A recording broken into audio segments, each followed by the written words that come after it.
and I should not be found dummies in the house of God. Amen. Amen. Come on now. You done had enough preaching. You done had enough teaching. You done had enough Sunday school that you ought to have some kind of knowledge about the God that you serve. Amen. Amen. That you ain't so easily moved or entreated by another gospel. Amen. Amen. Amen. Amen.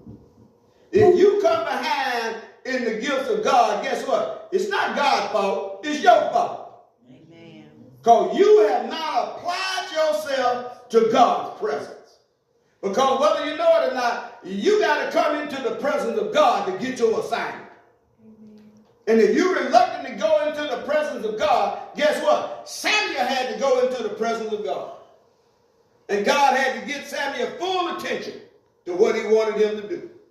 Just like he got to get your full attention. You say, oh, he ain't gave me nothing to do. Well, maybe because you ain't been in his presence yet. Amen.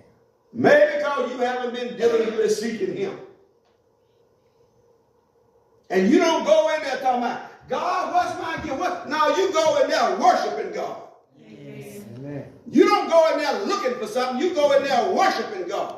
You go in there praising God. You go in there being obedient to God. And then you let God do the rest. Amen. Man, the right house. Amen. Read the